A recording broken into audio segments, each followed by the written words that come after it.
कश्मीर की उन खामोश और सर्द वादियों में जहां चिनार के सूखे पत्ते हवा के झोंकों के साथ सरसराते हैं, वहां की वीरानियों में एक ऐसा राज दफन था जिसने मेरी जिंदगी का रुख हमेशा के लिए बदल दिया।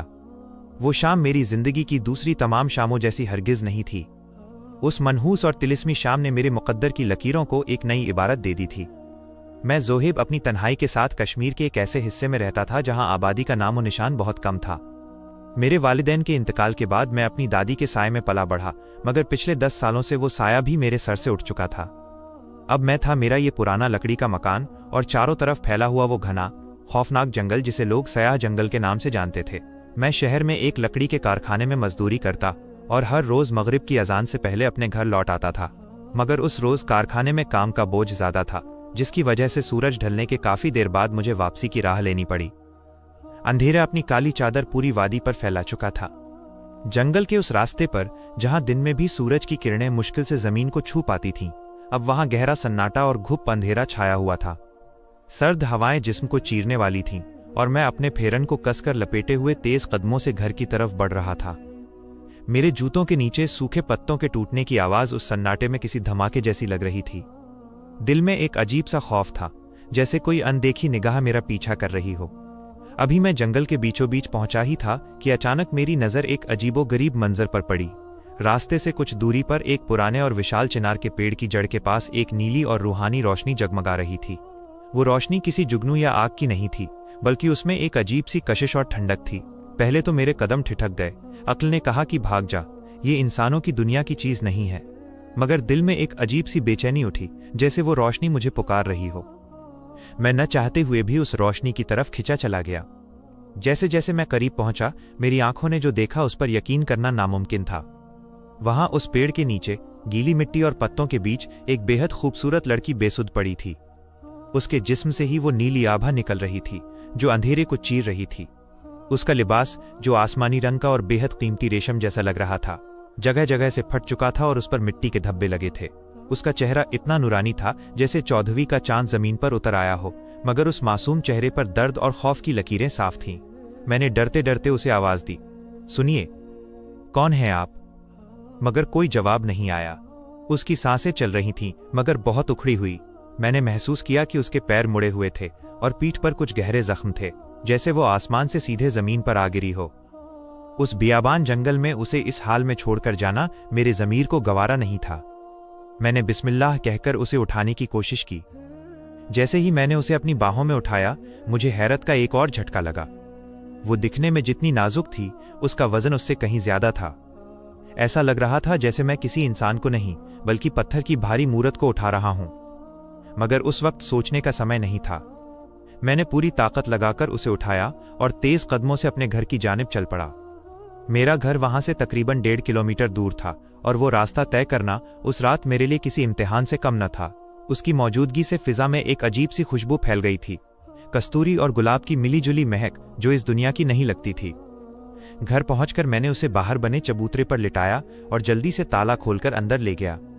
चारपाई पर उसे लिटाने के बाद मैंने चिराग की लौ तेज की। रोशनी में मैंने देखा कि उसका जिस्म तप रहा था। कुछ देर पहले जो बदन बर्फ सा ठंडा था, अब बुखार से जल रहा था। मैंने जल्दी से पानी गर्म किया और एक साफ कपड़ा लेकर उसके जख्मों को साफ करने लगा। उसके चेहरे पर मासूमियत थी, मगर साथ ही एक ऐसा जलाल भी था जिसे देखकर रूह कांप जाए। मैंने उसके सिर पर गीली पट्टी रखी और उसके होश में आने का इंतजार करने लगा। भूख मुझे भी लगी थी, इसलिए मैंने बावर्ची खाने में जाकर चावल चढ़ाने की तैयारी शुरू कर दी। बाहर सन्नाटा था और अंदर स्टोव की भनभनाहट और उस लड़की की भारी सांसें गूंज रही थीं। तभी अचानक मेरे कमरे से एक तेज रोशनी चमकी। मैं सब कुछ छोड़कर कमरे की तरफ भागा। वहां का मंजर देखकर मेरे पैरों तले जमीन खिसक गई। वो लड़की बिस्तर पर नहीं थी। मैं घबराकर इधर उधर देखने लगा। तभी मेरी नजर कमरे के कोने में पड़ी। वो हवा में कुछ इंच ऊपर लटकी हुई थी और उसके चारों तरफ वही नीली रोशनी का एक घेरा बना हुआ था। उसकी आंखें बंद थीं, मगर उसके होंठ हिल रहे थे, जैसे वो किसी अनजादी जबान में कुछ बुदबुदा रही हो। मेरे जिस्म का एक एक रोंगटा खड़ा हो गया। इससे पहले कि मैं कुछ समझ पाता, वो रोशनी मध्यम हुई और वो धड़ाम से वापस बिस्तर पर गिर गई। मैं दौड़कर उसके पास गया। वो फिर से बेहोश हो चुकी थी, लेकिन अब उसके चेहरे पर सुकून था। ये सब कुछ मेरी समझ से बाहर था। मैं खौफजदा था, लेकिन उसे इस हाल में छोड़ भी नहीं सकता था। रात गहराती जा रही थी। मैंने खाना तैयार किया और इंतजार करने लगा। करीब आधी रात के वक्त मुझे उसके कराहने की आवाज सुनाई दी। मैं उसके पास गया। उसने धीरे धीरे अपनी आंखें खोली। उसकी आंखें, या अल्लाह, वो आंखें आम इंसानों जैसी नहीं थीं। उनकी पुतलियों का रंग गहरा सुनहरा था जो अंधेरे में चमक रहा था। मुझे देखते ही वो एकदम से उठ बैठी और खौफ से पीछे खिसकने लगी। तुम कौन हो? मैं कहाँ हूं? उसकी आवाज में एक अजीब सी गूंज थी, जैसे किसी खाली गुफा में हवा चल रही हो। मैंने अपने दोनों हाथ ऊपर उठाकर उसे तसल्ली देने की कोशिश की। डरिए मत, मैं ज़ुहैब हूं। आप मेरे घर में महफूज हैं। मैंने आपको जंगल में बेहोशी की हालत में पाया था। उसने चारों तरफ नजर दौड़ाई जैसे किसी चीज को तलाश कर रही हो। फिर उसकी नजर मुझ पर टिकी। क्या तुम आदमजाद हो? एक इंसान? उसने हैरत से पूछा। मैंने सिर हिलाया। जी हां, मैं इंसान हूं। ये सुनते ही उसके चेहरे पर खौफ और बढ़ गया। वो अचानक बिस्तर से उतरी और एक झटके में मेरे करीब आ गई। उसकी रफ्तार इतनी तेज थी कि मेरी पलक झपकने से पहले उसका हाथ मेरी गर्दन पर था। उसकी पकड़ लोहे जैसी मजबूत थी। तुम उसी के आदमी हो ना? उसी आमिल? जादूगर ने तुम्हें भेजा है मुझे कैद करने के लिए? वो चिल्लाई। उसकी आंखों से चिंगारियां निकल रही थीं। मेरा दम घुट रहा था। मैं मुश्किल से बोल पाया, मैं किसी आमिल को नहीं जानता। कसम खुदा की, मैंने सिर्फ आपकी जान बचाई है। मेरी आंखों में सच्चाई देखकर या शायद अल्लाह का नाम सुनकर उसकी पकड़ ढीली पड़ गई। वो पीछे हटी और घुटनों के बल जमीन पर बैठ गई। उसका पूरा जिस्म कांप रहा था। माफ करना, मुझे माफ कर देना, वो सिसकते हुए बोली। मैं बहुत डरी हुई हूं। मुझे लगा वो जालिम जाफर फिर आ गया। मैं अपनी गर्दन सहलाते हुए उसके पास बैठा और पानी का गिलास उसकी तरफ बढ़ाया। उसने पानी पिया और थोड़ा संभली। मैंने हिम्मत करके पूछा, आप कौन हैं? और वो जाफर कौन है जिसका आप जिक्र कर रही हैं? और जंगल में वो नीली रोशनी? उसने एक गहरी सांस ली और जो बताया उसने मेरे होश उड़ा दिए। मेरा नाम जारिश है, उसने अपनी सुनहरी आंखों से मेरी तरफ देखते हुए कहा। और जैसा कि तुमने अंदाजा लगा लिया होगा, मैं तुम्हारी दुनिया की नहीं हूं। मैं कोहे काफ की वादियों से ताल्लुक रखने वाली एक जिन्नात हूं। मेरे वालिद हमारे कबीले के सरदार हैं।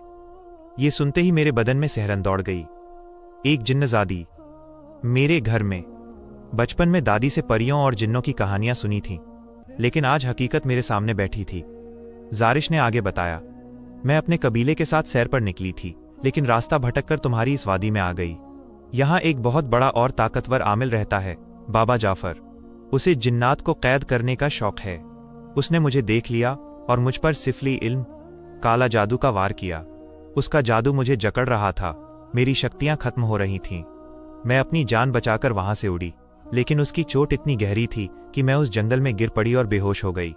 अगर तुम मुझे वहां से न लाते तो वो जालिम मुझे ढूंढ लेता और हमेशा के लिए गुलाम बना लेता। उसकी बातें सुनकर मुझे उस पर बेहद तरस आया। वो एक जिन्न थी, ताकतवर थी, लेकिन इस वक्त वो एक मजलूम औरत से ज्यादा कुछ नहीं लग रही थी। तुम्हें अब डरने की जरूरत नहीं है जारिश, मैंने उसे यकीन दिलाया। जब तक तुम मेरे घर में हो, वो जादूगर यहां नहीं आ सकता। तुम आराम करो, तुम्हें ताकत की जरूरत है। मैंने उसे खाना खाने को कहा। उसने चावल की प्लेट की तरफ देखा और उसे सूंघा। मुझे इंसानी खाना खाने की आदत नहीं है, उसने मायूसी से कहा, लेकिन भूख बहुत लगी है। उसने सादे चावल के कुछ निवाले खाए। उसे खाते हुए देखना भी एक अजीब अनुभव था। वो इतनी नजाकत से खा रही थी जैसे कोई राजकुमारी हो। खाना खाने के बाद उसके चेहरे पर थोड़ी रौनक लौटी।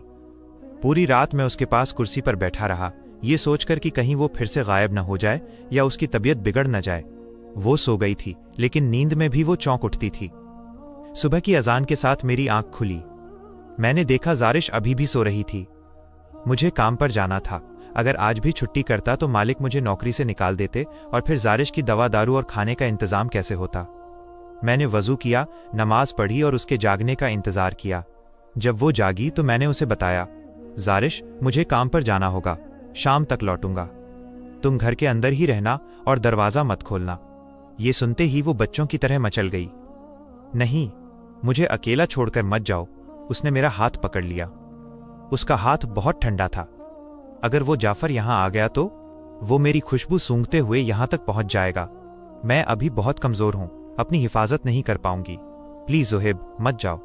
उसकी आंखों में ऐसी लाचारी थी कि मेरा दिल पसीज गया, लेकिन मेरे पास कोई चारा नहीं था। मैंने उसे समझाया, देखो, अगर मैं काम पर नहीं गया तो हमारे खाने का बंदोबस्त नहीं हो पाएगा। तुम फिक्र मत करो, मैंने घर के चारों तरफ आयतल कुर्सी पढ़कर दम कर दिया है। इंशाल्लाह कोई बुरी चीज अंदर नहीं आ पाएगी, बस तुम किसी की आवाज पर बाहर मत निकलना। बड़ी मुश्किल से वो राजी हुई। जाते वक्त मैंने देखा कि वो खिड़की की ओट से मुझे जाते हुए देख रही थी। उसका वो डरा हुआ चेहरा मेरे जहन में छप गया। कारखाने में मेरा जिस्म लकड़ी काट रहा था, लेकिन मेरा दिमाग और रूह मेरे घर में अटकी हुई थी। हर पल यही डर लगा रहता था कि कहीं वो जादूगर वहां पहुंच न गया हो, कहीं जारिश अपनी दुनिया में वापस न चली गई हो। दोपहर में मुझे मालिक से बहुत डांट पड़ी क्योंकि मेरा ध्यान काम में नहीं था। क्या हुआ ज़ोहेब, आज तुम्हारा दिमाग कहाँ है? अगर काम नहीं करना तो घर बैठो, मालिक ने चिल्लाकर कहा। मैंने माफी मांगी और काम में जुट गया, लेकिन दिल की धड़कनें काबू में नहीं आ रही थीं। शाम को जैसे ही छुट्टी हुई मैं बाजार की तरफ भागा। जारिश के लिए कुछ फल और शायद कुछ मीठा ले जाने का ख्याल आया। उसने बातों बातों में जिक्र किया था कि उसे खुशबूदार चीजें पसंद हैं। मैंने अपनी जमा पूंजी से कुछ सेब और कश्मीरी फिरनी खरीदी। जब मैं घर की तरफ लौट रहा था तो जंगल का रास्ता फिर से वीरान हो चुका था, लेकिन आज डर नहीं बल्कि घर पहुंचने की जल्दी थी। घर के करीब पहुंचते ही मुझे एक अजीब सी गंध महसूस हुई, जले हुए मांस और लोबान की गंध। मेरा माथा ठनका, कहीं वो जाफर तो नहीं आ गया। मैं बेतहाशा दौड़ पड़ा। घर के दरवाजे पर पहुंचकर जो मैंने देखा उसने मेरे पैरों से जान ही निकाल दी। दरवाजा खुला हुआ था और अंदर अंधेरा था। जारिश, मैंने चीखकर आवाज दी और अंदर की तरफ लपका। चिराग बुझा हुआ था। मैंने कांपते हाथों से माचिस जलाई। रोशनी होते ही मैंने देखा कि जारिश जमीन पर कोने में दुबकी बैठी थी। उसके घुटने उसकी छाती से लगे हुए थे और उसने अपने कानों पर हाथ रखे हुए थे। वो बुरी तरह कांप रही थी। जारिश, मैंने धीरे से उसके कंधे पर हाथ रखा। वह उछल पड़ी और मुझे लिपट गई। वो इतना रो रही थी कि उसके आंसू मेरे कपड़ों को भिगो रहे थे। वो आया था ज़ोहेब, वो आया था, उसने हिचकियों के बीच कहा। वो घर के बाहर चक्कर लगा रहा था। वह मंत्र पढ़ रहा था। मुझे उसकी गंदी जबान की आवाज आ रही थी। अगर तुम थोड़ी देर और ना आते तो वो शायद ये सुरक्षा घेरा तोड़ देता। मैंने उसे कसकर अपने सीने से लगा लिया। उस पल मुझे एहसास हुआ कि अब ये सिर्फ एक जान बचाने का मामला नहीं रहा। ये लड़की, ये जिन्नात अब मेरी जिम्मेदारी बन चुकी थी, और शायद जिम्मेदारी से कुछ बढ़कर। मैंने उसके सिर पर हाथ फेरा और कहा, मैं आ गया हूं जारिश, अब कोई तुम्हें हाथ नहीं लगा सकता। मेरी जान जाए तो जाए, लेकिन मैं तुम्हें उस शैतान के हवाले नहीं करूंगा। उस रात, कश्मीर की उस सर्द रात में, एक इंसान और एक जिन्न के बीच एक ऐसा रिश्ता बन रहा था जो दोनों की दुनिया के उसूलों के खिलाफ था, मगर तकदीर को शायद यही मंजूर था। बाहर हवाएं तेज हो गई थीं, जैसे आने वाले तूफान का इशारा कर रही हों। रात की वो स्याह खामोशी मेरे घर की दीवारों के भीतर एक अजीब सी हलचल में तब्दील हो चुकी थी। बाहर हवाओं का शोर किसी मातम की तरह गूंज रहा था और अंदर जारिश की सिसकियां मेरे सीने में नश्तर की तरह चुभ रही थीं। वो मेरे सीने से लगी बुरी तरह कांप रही थी और मैं, एक मामूली इंसान, उस रूहानी मखलूक को तसल्ली देने की कोशिश कर रहा था। उसकी मौजूदगी से मेरे जिस्म में एक सिहरन दौड़ रही थी, और सिर्फ खौफ की बल्कि एक अनजानी कशिश की भी। मैंने उसे आहिस्ता से खुद से अलग किया और उसकी भीगी हुई आंखों में झांका। वो सुनहरी आंखें, जिनमें अब आंसू तैर रहे थे, किसी गहरे समुद्र की तरह लग रही थीं। मैंने उसे चारपाई पर बिठाया और कहा, जारिश, तुम मुझ पर भरोसा रखो। मेरे घर की चौखट पर नाद ए अली का पहरा है। वो जालिम जादूगर, वो बाबा जाफर, चाहे जितनी कोशिश कर ले, वो तुम्हें यहां से नहीं ले जा सकता जब तक मैं जिंदा हूं। मेरी बातों से उसे कुछ ढाढ़स बंधा। उसने अपने आंसू पोंछे और मेरी तरफ एक मासूमियत भरे अंदाज से देखा। मैंने वो कश्मीरी फिरनी का प्याला जो मैं बाजार से लाया था उसकी तरफ बढ़ाया। लो, ये खा लो, मीठा खाने से घबराहट कम होती है, मैंने मुस्कुराते हुए कहा। उसने हिचकिचाते हुए प्याला थाम लिया। जब उसने पहला निवाला लिया तो उसके चेहरे पर एक फीकी सी मुस्कान आ गई। यह बहुत लजीज है, उसने धीमी आवाज में कहा। हमारे कोहे काफ में हम फूलों का रस और हवाओं की खुशबू पीते हैं, लेकिन तुम्हारी दुनिया के जायके बहुत अलग हैं, बहुत भारी मगर सुकून देने वाले। हम देर रात तक बातें करते रहे। उसने मुझे अपनी दुनिया के किस्से सुनाए, वहां के उड़ते हुए महल, शफ्फाक पानी की झीलें और आतिशी परिंदे। उसकी बातें सुनते हुए मुझे ऐसा लग रहा था जैसे मैं किसी ख्वाब में हूं। बाहर का तूफान थम चुका था, लेकिन मेरे दिल में एक नए जज्बात का तूफान उठ रहा था। अगले कुछ दिन मेरी जिंदगी के सबसे हसीन और अजीब दिन थे। मेरा रूटीन बदल गया था। मैं सुबह फजर की नमाज के बाद कारखाने जाता, लेकिन मेरा दिल घर पर ही रहता। काम के दौरान हर वक्त यही धड़का लगा रहता कि कहीं वो जादूगर वापस ना आ जाए। मगर जैसे ही शाम ढलती, मैं परिंदों की तरह अपने घोंसले की तरफ भागता। जारिश अब पहले से बेहतर हो रही थी। उसके जिस्म के जख्म भर रहे थे और वो नीली रोशनी जो पहले बेकाबू होकर चमकती थी, अब उसके काबू में थी। वो दिन भर घर में छिपी रहती, लेकिन मेरी वापसी पर उसका चेहरा खिल उठता था। एक शाम जब मैं घर लौटा तो देखा कि उसने मेरे बिखरे हुए घर को एक सलीके से संवार दिया था। मेरी पुरानी और मैली कुचैली चादरें धुली हुई थी और कमरे में एक भीनी भीनी खुशबू बसी थी। तुमने ये सब क्यों किया? मैंने हैरान होकर पूछा। वह खिड़की के पास खड़ी थी, बाहर डूबते सूरज को देख रही थी। मुझे खाली बैठना अच्छा नहीं लगता ज़ोहेब, उसने पलटते हुए कहा। और वैसे भी तुम मेरे लिए इतना कुछ कर रहे हो, अपनी जान खतरे में डाल रहे हो, तो क्या मैं तुम्हारा घर भी साफ नहीं कर सकती? उसकी बातों में एक अपनापन था जिसने मुझे पिघला दिया। मैंने थैले से एक पैकेट निकाला और उसकी तरफ बढ़ाया। ये क्या है? उसने उत्सुकता से पूछा। खोलो और देखो, मैंने कहा। उसने पैकेट खोला तो उसमें एक सुर्ख लाल रंग का कश्मीरी सूट था जिस पर सुनहरे धागों से कशीदाकारी की गई थी। उसके आसमानी लिबास अब बहुत मैले हो चुके थे और मुझे नहीं अच्छा लगता था कि वो उन फटे कपड़ों में रहे। कपड़े देखकर उसकी आंखों में चमक आ गई। ये मेरे लिए है? उसने अविश्वास से पूछा। हाँ, मुझे लगा तुम पर यह रंग बहुत जचेगा, मैंने नजरें झुकाते हुए कहा। वो अंदर कमरे में गई और जब वो लिबास पहनकर बाहर आई तो मेरे मुंह से एक लफ्ज नहीं निकला।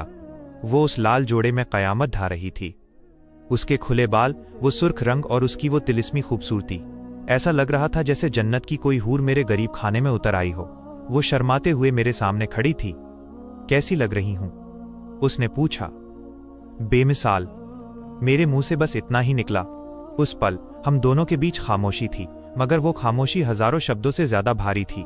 मुझे एहसास होने लगा था कि मैं ज़ोहेब, एक इंसान, एक जिन्नज़ादी की मोहब्बत में गिरफ्तार हो रहा हूं। और शायद उसकी आंखों में भी मेरे लिए वही जज्बात थे। मगर खुशियों के इन लम्हों पर हमेशा बदरंग साए मंडराते रहते हैं। वो तीसरी शाम थी जब हम दोनों अंगीठी के पास बैठे चाय पी रहे थे। बाहर एकदम सन्नाटा था। अचानक हमारे घर के बाहर कुत्तों के भौंकने की तेज आवाजें आने लगी। फिर किसी भारी कदमों की आहट सुनाई दी। जारिश एकदम से खड़ी हो गई। उसके हाथ से चाय का प्याला छूटकर गिर गया और टूट गया। वो आ गया, उसने फुसफुसाते हुए कहा। उसका चेहरा सफेद पड़ गया। मुझे उसकी बू आ रही है ज़ोहेब। वो अकेला नहीं है, उसके साथ उसके मौक्किल काले साए भी हैं। इससे पहले कि मैं कुछ समझ पाता, दरवाजे पर एक जोरदार दस्तक हुई। ओ लकड़ी वाले, दरवाजा खोल, एक भारी और करख्त आवाज गूंजी। ये आवाज उसी बाबा जाफर की थी। मेरा दिल जोर जोर से धड़कने लगा।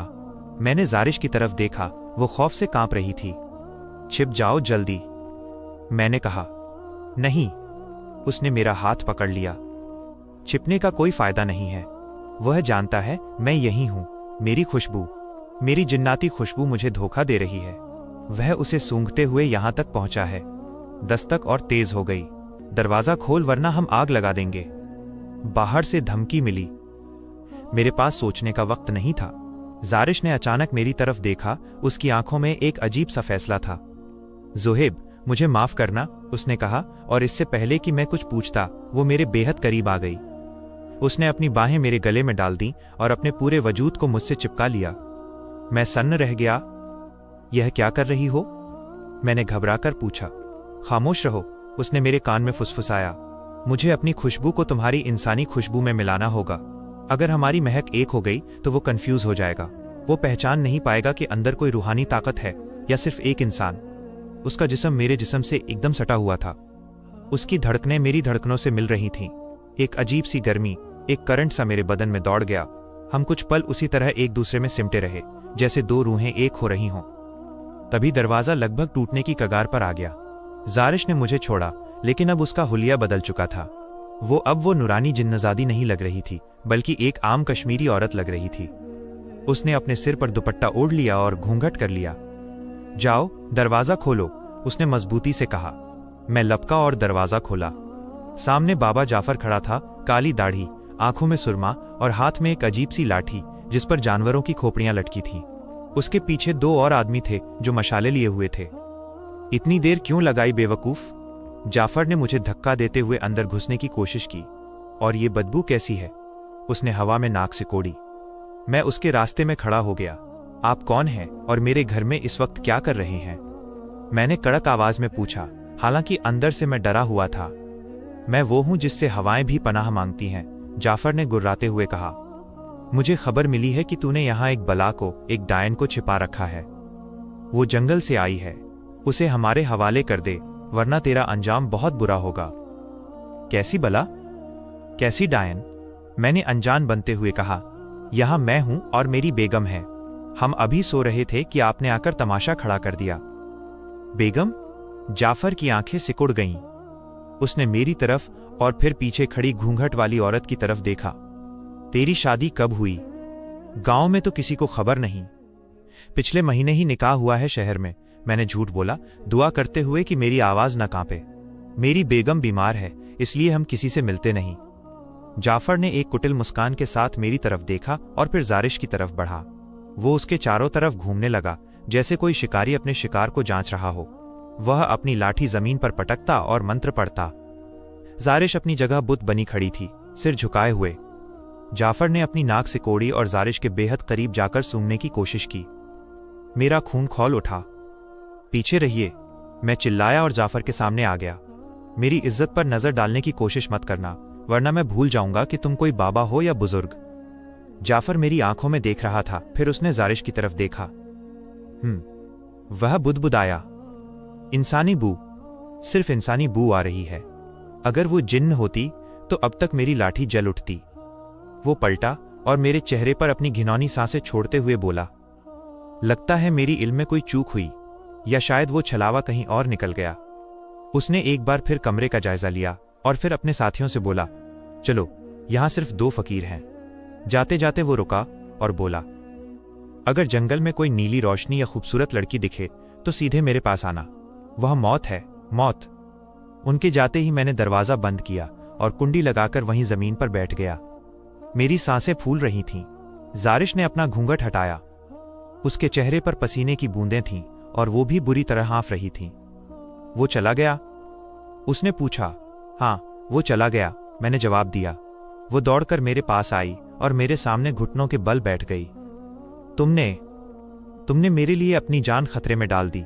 अगर वो पहचान लेता तो तुम्हें जिंदा जला देता। उसकी आवाज भर्राई हुई थी। मैंने उसके हाथों को अपने हाथों में लिया। मैं तुम्हें किसी को ले जाने नहीं दे सकता जारिश, चाहे वो जाफर हो या कोई और। उस रात उस खौफनाक मंजर के बाद हमारे बीच की दीवारें पूरी तरह गिर चुकी थीं। हमें पता था कि हम एक दूसरे के लिए क्या महसूस करते हैं, भले ही हमने जबान से कुछ ना कहा हो। मगर वक्त रेत की तरह फिसलता जा रहा था। अगली शाम जब हम छत पर बैठे थे और आसमान साफ था, जारिश चांद की तरफ देखकर उदास हो गई। चांद अपने पूरे शबाब पर आने ही वाला था। जोहेब, उसने भारी आवाज में कहा, वक्त बहुत कम बचा है। क्या मतलब? मैंने पूछा। अगली 14वीं की रात पूर्णिमा आने वाली है। उसने आसमान की तरफ इशारा किया।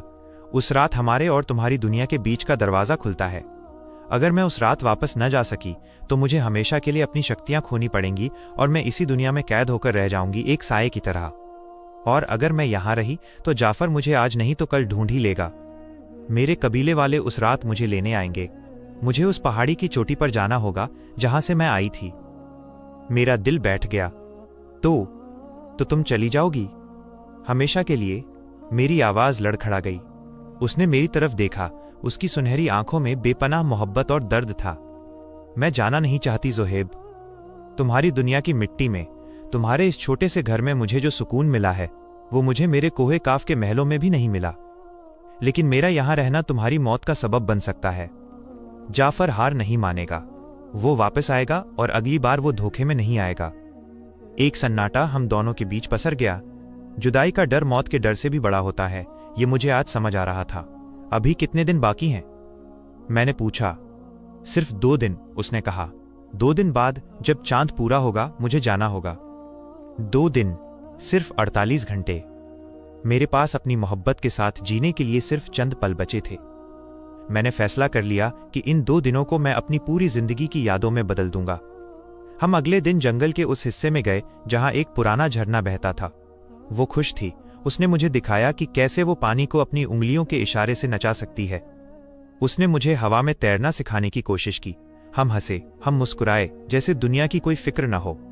मैंने उसे कश्मीरी कहवा बनाकर पिलाया और उसने मुझे अपनी दुनिया के गीत सुनाए जो रूह में उतर जाते थे।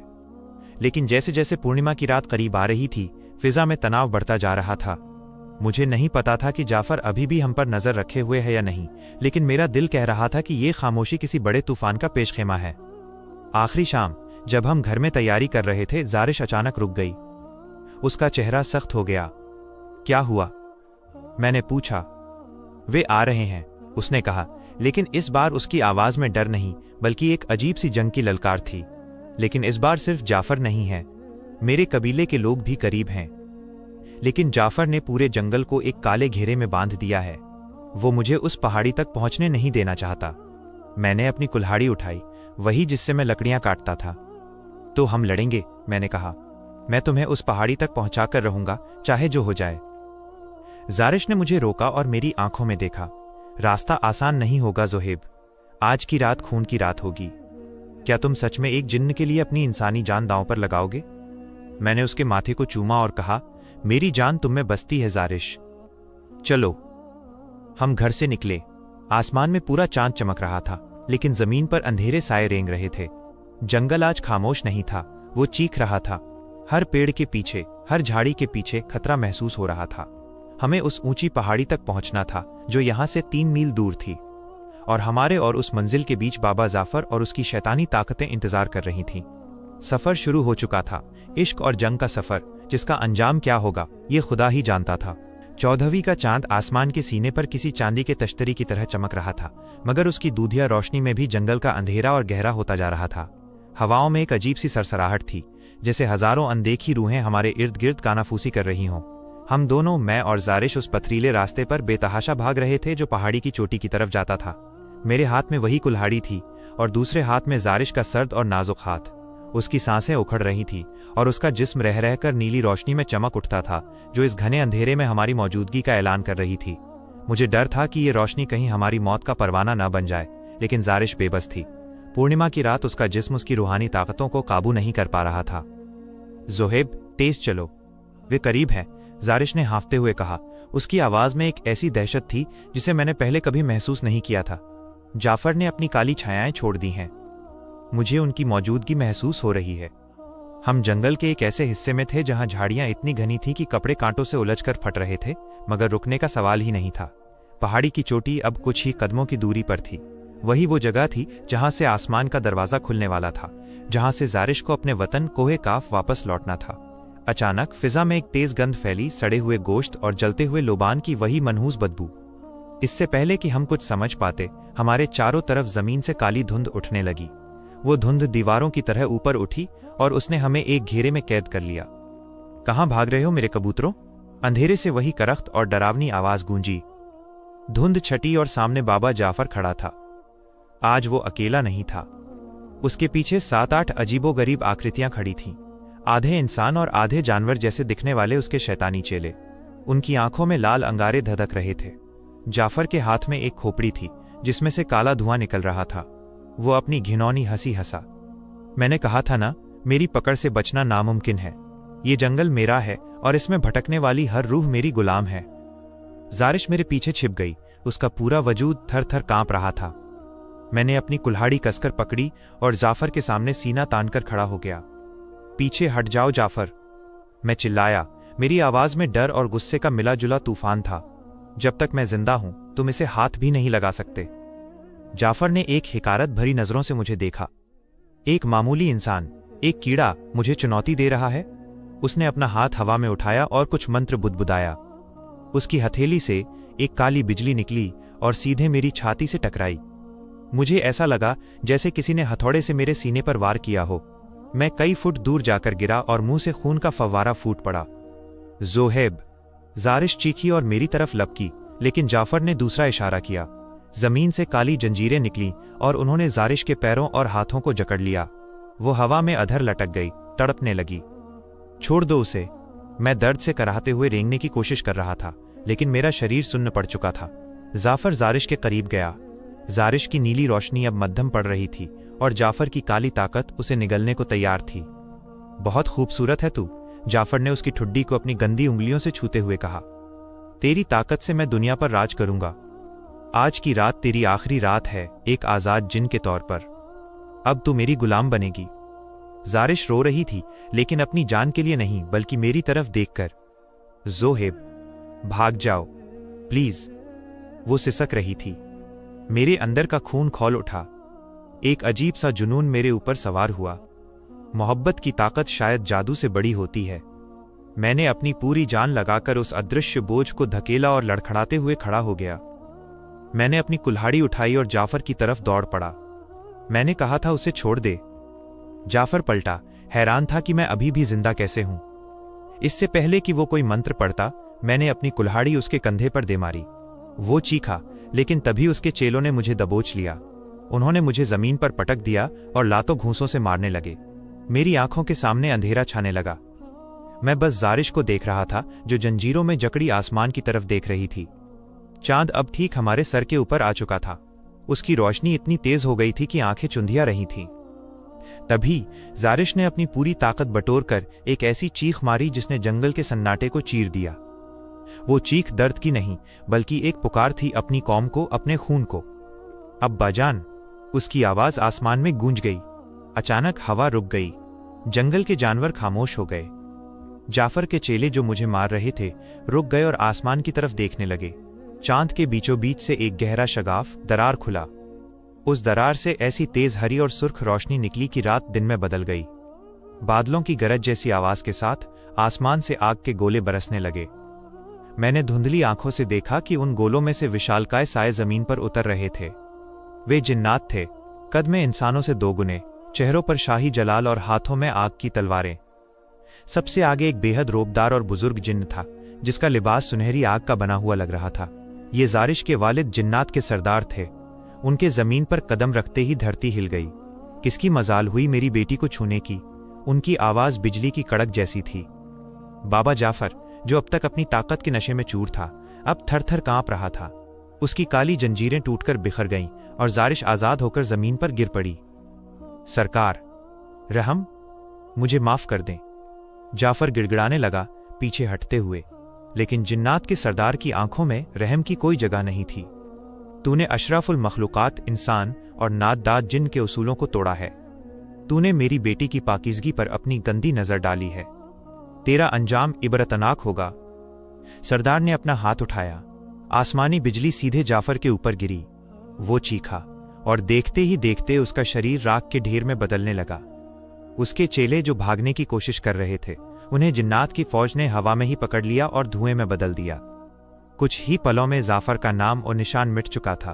वहां सिर्फ मैं, जारिश और उसकी कौम के लोग बचे थे।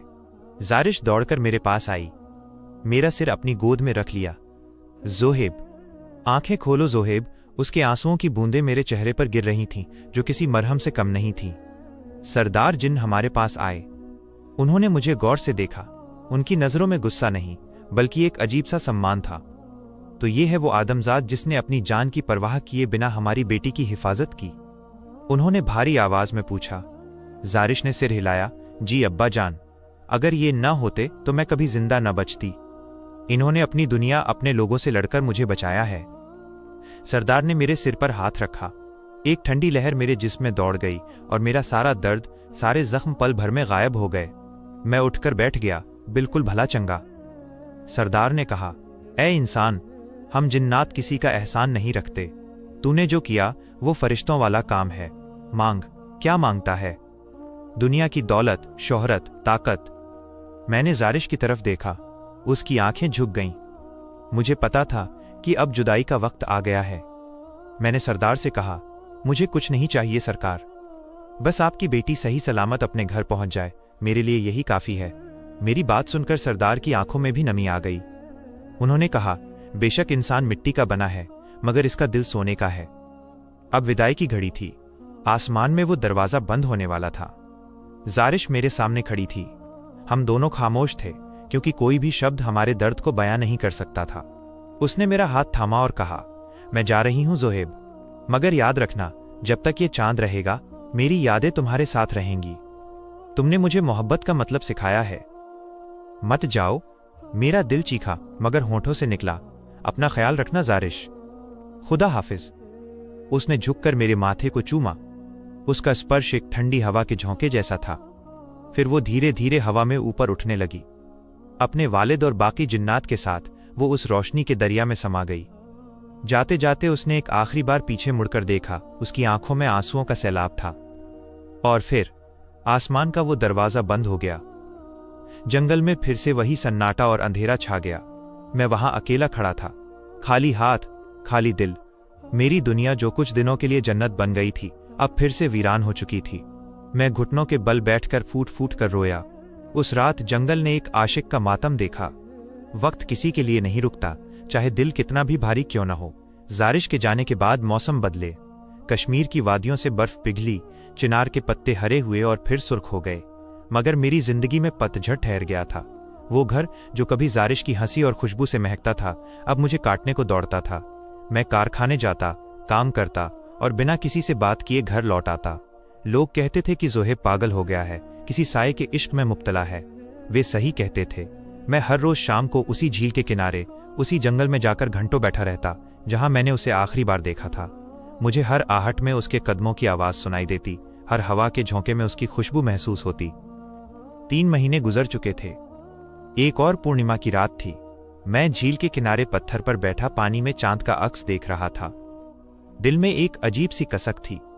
कहाँ हो तुम जारिश? क्या तुम मुझे भूल गई? मैंने पानी से सवाल किया। जवाब में सिर्फ खामोशी मिली। मेरी आंखों से आंसू टपककर झील के पानी में गिर रहे थे। मैंने उठने का फैसला किया। अब जीने की कोई उम्मीद बाकी नहीं थी। तभी हवा का रुख बदला।